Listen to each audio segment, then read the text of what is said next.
Olá a todos, sejam muito bem-vindos ao meu canal. Eu sou a Aline Barreto, sou psicóloga e hoje vamos fazer aqui uma análise do filme Divertidamente. Este é um filme de animação infantil, no entanto ele traz insights e ensinamentos extremamente poderosos, tanto para o público mais jovem como também para o público mais adulto. Portanto, hoje vamos fazer aqui uma análise do ponto de vista psicológico. Vamos falar sobre emoções, inteligência emocional, formação de memórias e também sobre a personalidade, ou seja, o que é a nossa personalidade e qual é que é a importância disto tudo para a nossa saúde mental. Então, para começar, vamos falar aqui um bocadinho sobre a formação de memórias. No filme, as memórias são representadas por pequenas esferas que todos os acontecimentos que ocorrem na vida da Riley, que é a personagem principal do filme, a adolescência, tanto acontecimentos bons como acontecimentos maus vão para dentro dessas esferas. E essas esferas ficam ali a circular na central de controlo.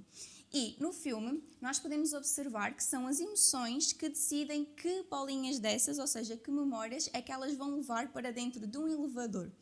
Então, ou seja, podemos ver no filme a alegria, por exemplo, a pegar algumas dessas bolinhas, que são memórias positivas da vida da Riley, a levar para dentro de um elevador e esse elevador leva a um sítio, a um lugar que parece ali um bocadinho um lago, onde ela coloca a bolinha ali e se cria uma raiz, uma linha.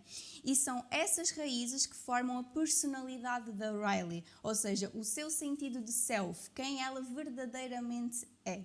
E eu achei muito interessante esta analogia porque realmente passando aqui para o mundo real, digamos assim, é essencialmente as emoções que controlam um bocadinho aquilo que vão ser as memórias a longo prazo.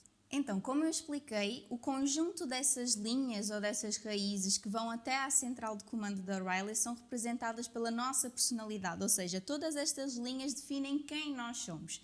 E cada linha ou cada raiz representa as nossas crenças. Segundo Aaron Beck, que é o pai da psicologia cognitivo-comportamental, que é uma abordagem teórica da psicologia que inclusive eu utilizo nos meus atendimentos, as nossas crenças são verdades absolutas que nós criamos sobre nós e essas crenças são desenvolvidas na nossa infância e ao longo da vida, tal como podemos ver ao longo do filme, que a Riley vai vivendo os acontecimentos e essas bolinhas, essas memórias são colocadas nesse tal lago e são criadas, lá está, essas raízes que são as crenças da Riley. Nós temos crenças tanto adaptativas como crenças desadaptativas. As crenças adaptativas são aquelas crenças positivas que nós temos sobre nós, como por exemplo, eu sou uma boa pessoa, eu sou uma boa amiga, e tudo o que são crenças desadaptativas são aquelas crenças um bocadinho negativas sobre nós. E o papel de um psicólogo cognitivo ou comportamental é fortalecer as crenças adaptativas e alterar tudo o que são crenças desadaptativas que nós temos sobre nós próprios e provar que muitas das vezes nós temos mais capacidades ou mais competências do que aquilo que nós acreditamos. Também é importante enfatizar que as nossas crenças vão influenciar os nossos pensamentos e vão influenciar os nossos comportamentos. Ou seja, tudo aquilo que eu acredito verdadeiramente, ou seja, todas as nossas crenças influenciam a forma como nós pensamos e os nossos comportamentos vão sempre estar congruentes com aquilo que eu penso, com aquilo que eu acredito. No filme nós podemos ver isto ilustrado quando, por exemplo, acontece aquela situação da amiga da Riley que estava a fazer uma apresentação da escola, acontece ali uma situação um bocadinho embaraçosa que ela deixa cair algo no chão e os amigos começam todos a rir-se da situação e a Riley automaticamente pensa e lembra-se daquela crença que ela tem de que eu sou uma boa pessoa. Então, consequentemente, o comportamento dela vai estar congruente com a crença dela de que ela é uma boa pessoa e o que ela faz? Ela levanta-se e vai ajudar a amiga a arrumar aquilo que tinha acabado de cair no chão. No filme também podemos ver ilustrado a questão dos pensamentos automáticos. Os nossos pensamentos automáticos são aqueles pensamentos que, tal como o próprio nome indica, surgem muito rapidamente na nossa mente e muitas das vezes nos deixam um bocadinho baralhados e confusos sobre aquilo que nós devemos fazer. Por exemplo, eu achei muito engraçado nós observarmos a confusão às vezes que acontecia ali na central de comando da Riley entre as emoções. Por exemplo, a raiva dizia uma coisa, a ansiedade dizia outra, a alegria dizia outra. Então, então é esta confusão muitas das vezes de emoções que estão dentro dessa central de controlo que fazem com que a Riley tenha os tais pensamentos automáticos, que muitas das vezes podem ser positivos, como também muitas das vezes podem ser negativos e prejudicam um bocadinho a forma como nós olhamos para nós próprios e como é que nós percepcionamos os acontecimentos do dia a dia. Agora, uma das minhas partes preferidas deste filme foi a introdução das novas emoções, a ansiedade, a inveja, o tédio e a vergonha. E é muito curioso porque muitas das vezes estas emoções são vistas como emoções negativas, algo desagradável de sentir. E muitas das vezes as pessoas até desejam não sentir, por exemplo, ansiedade ou não sentir tédio. Mas a verdade é que o filme relatou muito bem a importância também destas emoções, que muitas das vezes são consideradas como emoções negativas. Por exemplo, nós podemos verificar a importância da vergonha no filme. Quando a Riley passa por certas situações em que ela age de uma determinada forma e ela logo começa ali a sentir vergonha, até podemos ver ela, por exemplo, a corar quando ela se encontra com aquela jogadora que ela tanto gostava e que ela tanto admirava. E é precisamente a vergonha que faz, por exemplo, com que a Riley não acabe por passar por situações um bocadinho desconfortáveis ou embaraçosas. É isso o papel da vergonha. E aqui foi muito bem relatado porque, segundo estudos científicos, eles comprovam que é na fase da adolescência que nós sentimos mais vergonha, porque nós estamos mais preocupados com a opinião das outras pessoas, o que é que as outras pessoas vão pensar de nós. E isto até é muito congruente com o facto de ser nesta fase que a nossa personalidade ainda está-se a desenvolver, ainda não está bem formada. E isto foi super bem relatado no filme. Também outro fator que eu adorei no filme foi o facto de eles mostrarem, por exemplo, a ansiedade, que também é vista como uma emoção muito negativa e que as pessoas não gostam de sentir ansiedade e que não querem de todo sentir a ansiedade, é muitas das vezes relatada como algo positivo e importante também para a vida da Riley. Por exemplo, se não fosse a ansiedade, ela poderia passar por situações que gerassem dor e sofrimento para ela no futuro. Portanto, o facto da ansiedade, por vezes, prever os acontecimentos que ocorrem no futuro também é positivo para ela.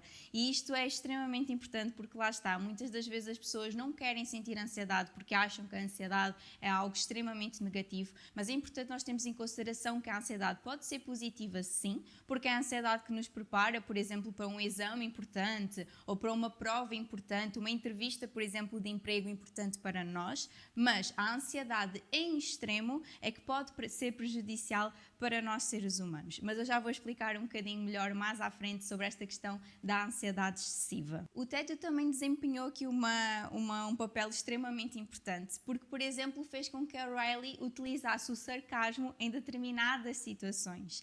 E, ao contrário do que muitas pessoas pensam, o sarcasmo também pode ter aqui um papel fundamental, porque acaba por ter uma função protetora para evitar, por exemplo, que eu sinta dor ou desconforto em determinadas circunstâncias.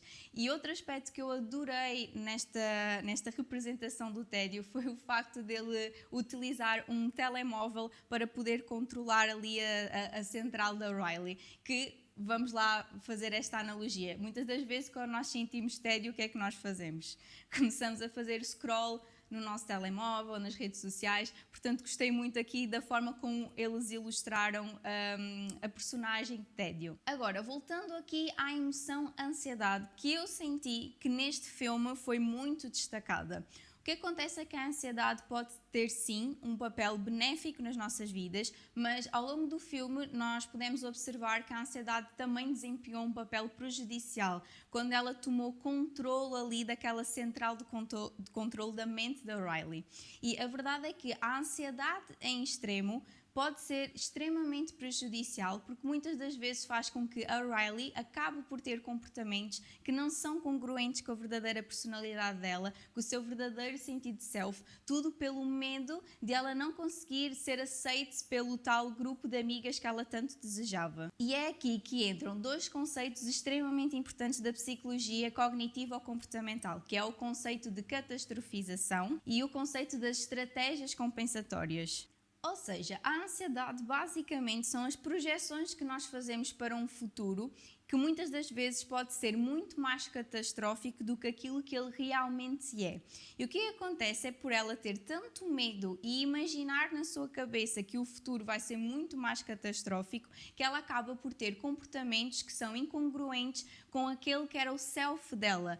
Por exemplo, ela tinha aquela crença de que ela era uma boa pessoa e o que acontece é que ela começou a ter comportamentos que eram incongruentes a essa crença que ela tinha dela, como por exemplo afastar-se das suas amigas e fazer de tudo para chamar a atenção da treinadora.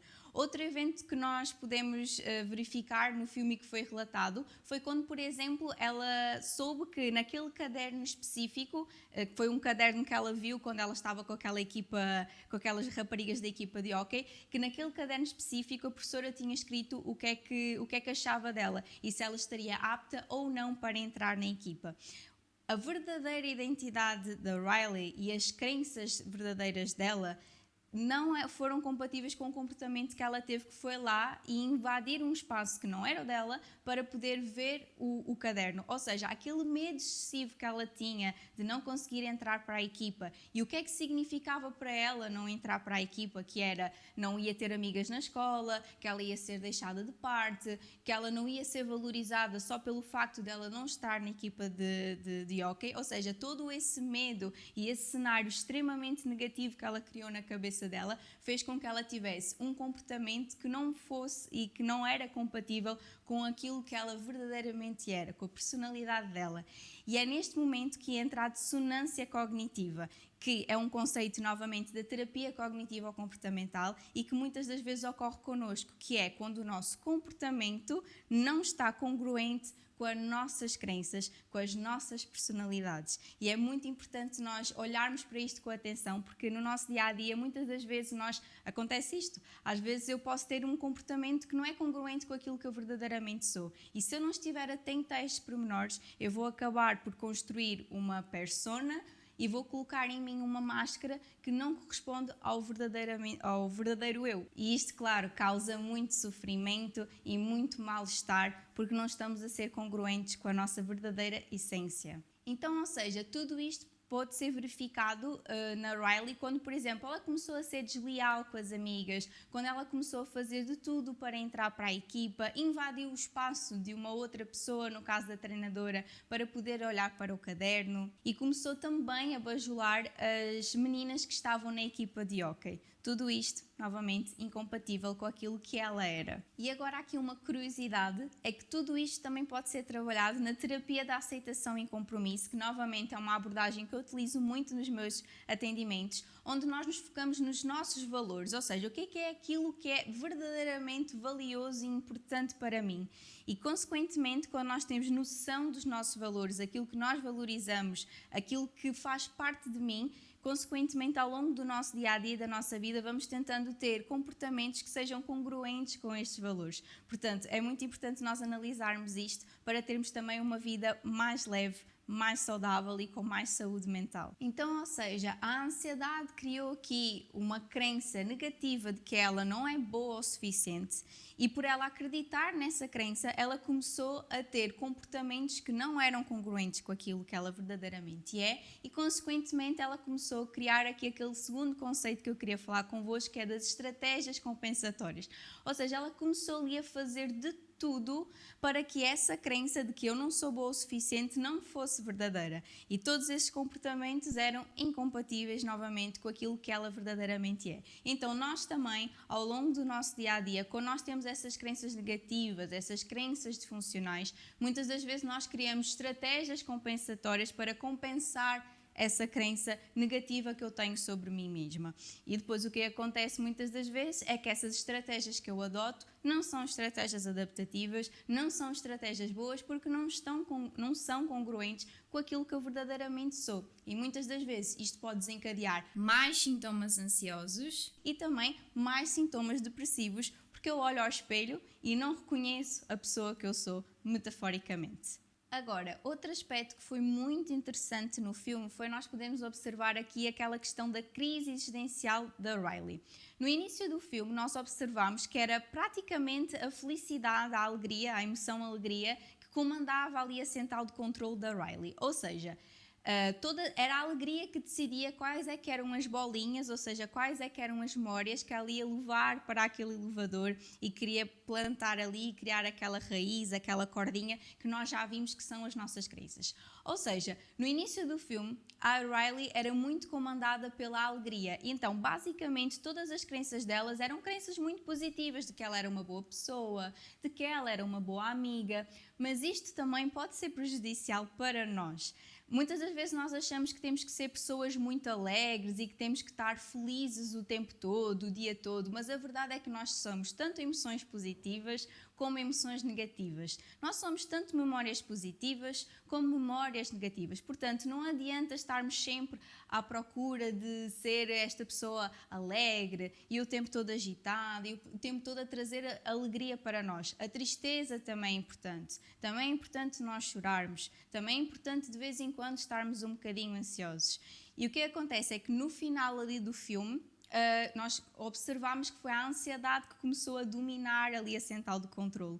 E era ela que colocou mais bolas negativas para criarem estas raízes e ela começou a ter mais crenças negativas, que ela era uma perdedora, que ela poderia falhar, do que crenças positivas. E foi muito interessante nós observarmos no final do filme esta reconciliação e esta harmonia de todas as emoções. Ou seja, nós somos um conjunto tanto de coisas positivas como de coisas negativas. E foi muito interessante nós vermos isto ilustrado, das emoções a conversarem umas com as outras, do que, ok, agora a alegria é que vai começar a agir, ok, agora é a tristeza que vai começar a agir, agora é o momento dela chorar.